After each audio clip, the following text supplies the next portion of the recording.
This should not exist, but it does. An ancient mummy, preserved for thousands of years, is showing biological signals that do not match any known human population. Not a rare variation. Not a mutation. Something far more difficult to explain. And just as scientists began to analyze it, just as the data started to reveal patterns no one expected, the research was suddenly shut down. No public statement. No official conclusion. Just a quiet disappearance of information. At first, there was nothing unusual about the discovery. The mummy had been unearthed during a routine excavation in a region already famous for its ancient burial traditions. Archaeologists initially treated it like countless others before it, carefully documented, preserved, and transferred to a controlled environment for study. Its wrappings, burial posture, and surrounding artifacts all aligned with known cultural practices. Everything about it suggested familiarity. But science has a way of turning certainty into doubt. Years later, when genetic sequencing technologies became more advanced, a small team of researchers decided to revisit the specimen. Their goal was simple: extract DNA and compare it to known human lineages. It had been done before, many times, with mummies across the world. The expectation was predictable: confirm the regional ancestry, perhaps discover minor variations, and add another piece to the puzzle of human migration. Instead, they found something that didn't fit. The initial results were dismissed as contamination. That's the first rule in ancient DNA research: assume error before anomaly. But repeated tests showed the same pattern. Segments of the genome did not align with any database. Not African, not Asian, not European, not any known ancient population. Even degraded DNA typically carries recognizable markers. This did not. At this stage, the mystery was still manageable. Science often encounters outliers. The working assumption was that the mummy represented an isolated or previously unstudied population. History, after all, is full of lost groups, forgotten migrations, and cultures erased by time. It was unusual, but not impossible. However, the deeper they looked, the less that explanation held. Certain genetic markers appeared to be structured in ways that didn't follow known patterns of human evolution. Small anomalies, at first. Slight deviations in sequences that regulate biological functions. But when mapped together, they formed a pattern that no one could comfortably explain. It wasn't just different, it was organized differently. That was when the research shifted from archaeology to something else entirely. Some scientists proposed that the mummy could belong to a branch of early humans that diverged far earlier than previously believed. A lineage that evolved in isolation, developing distinct genetic traits over tens of thousands of years. It sounded plausible. Evolution is not always linear, and the fossil record is incomplete. There are gaps, many of them. But this theory had a problem. Even isolated human groups share a common genetic framework. The differences may be significant, but the foundation remains the same. In this case, parts of that foundation seemed altered. Not missing. Not damaged. Just different in a way that didn't align with natural divergence. Another theory emerged, more controversial than the first. Some researchers suggested that what they were seeing could be the result of ancient genetic modification. Not in the modern sense, not laboratories or advanced tools, but some unknown interaction that affected the genetic structure of a small population. Environmental factors, perhaps. Or something else that had never been documented. This idea was quickly pushed aside. Not because it was impossible, but because it opened questions that science was not ready to answer. Then came the third theory. The one that no one wanted to put on record. That the data was not incomplete, but ahead of its time. That the patterns observed in the DNA resembled structures that modern genetic engineering is only beginning to understand. Not identical, but similar in concept. Organized sequences that suggested intention rather than randomness. There was no evidence to support this fully. But there was also no clear way to dismiss it. And then, something changed. The research team requested access to a larger genomic database, hoping to find even the smallest match. Before approval could be granted, the project was halted. Funding was withdrawn. Data access was restricted. The laboratory was instructed to cease all testing related to the specimen. No explanation was given publicly. Some reports suggest that higher authorities intervened. Others claim the decision came from within the scientific community itself, a precaution against drawing conclusions that could not yet be supported. Officially, there is nothing. No final paper. No published results. Only fragments, notes, partial data, and the quiet testimony of those who were involved. Imagine being one of those researchers. You spend years studying the past, believing that every discovery brings clarity. That every answer fits into a larger, understandable story of human history. And then you find something that doesn't just challenge the story, it refuses to fit into it at all. I try to understand what that must feel like. To look at evidence that suggests the timeline is incomplete. That the map we've drawn of human origin might be missing entire chapters. Not because they were erased, but because we never knew where to look. What makes this story unsettling is not the mystery itself. Science is built on mysteries. It's the silence that followed. The decision to stop asking questions, at least publicly. Because in science, unanswered questions are normal, but unasked questions are rare. So what does this mean? Maybe nothing more than an anomaly waiting to be explained. A rare genetic outlier that will make sense once we have better tools, better data, and more time. That's the simplest answer. But there is another possibility. That this mummy is not just a remnant of the past, but evidence of something we don't yet understand. Not supernatural. Not impossible.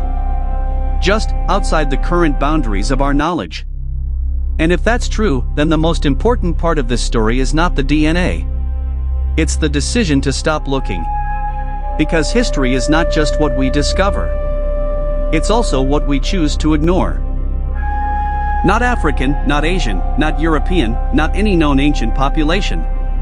Even degraded DNA typically carries recognizable markers. This did not. At first, researchers clung to conventional explanations. Ancient populations were poorly documented. Archaeological gaps were common. Perhaps this mummy represented a lost group, isolated for centuries, never recorded in historical texts. The assumption was comforting, plausible even. Humanity's story is filled with vanished tribes, lost migrations, and forgotten cities. Why couldn't this simply be one more anomaly? But as the data accumulated, it became increasingly clear that this would not fit into any existing narrative.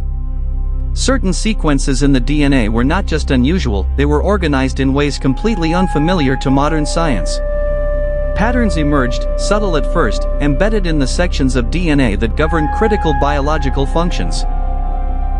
They hinted at something deliberate, or at least extraordinarily unique, rather than a mere fluke of nature.